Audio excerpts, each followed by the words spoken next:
I think the first thing is to win the arguments that the enormous part of growth and growth in incomes, which has been really looted by the top 1% in countries such as the United States, has got major economic as well as social and political consequences which can't go on.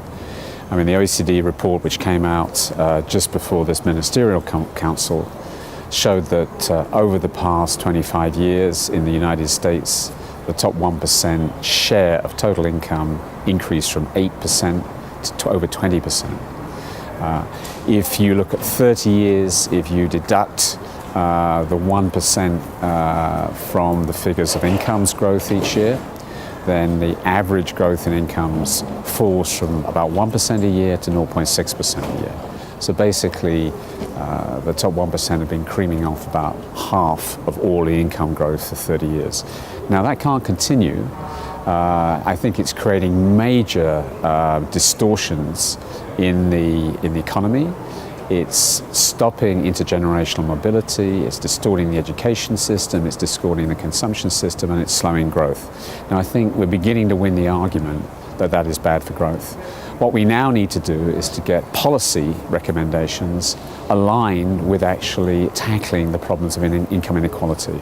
Not just for the bottom of the workers, that's important, but also for that top 1%. So essentially we need to strengthen unions, which I think is one conclusion that helps all along the line on reducing income inequality. The OECD figures show that when unionization rates are higher, inequality is lower.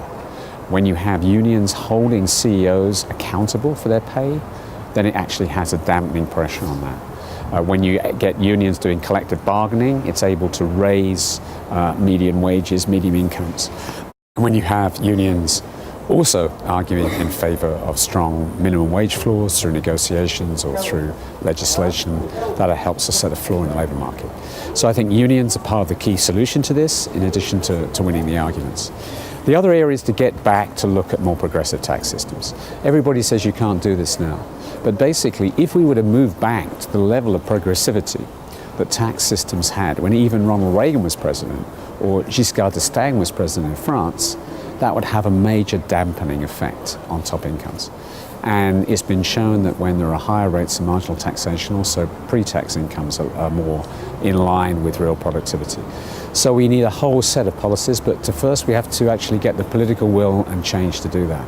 And as I said, the system is rigged, that in many cases the 1% actually pay for political parties, they pay for presidential campaigns, and they actually pay for lobbyists. So all of that has to be changed at the same time, and unions have got a key part in that solution.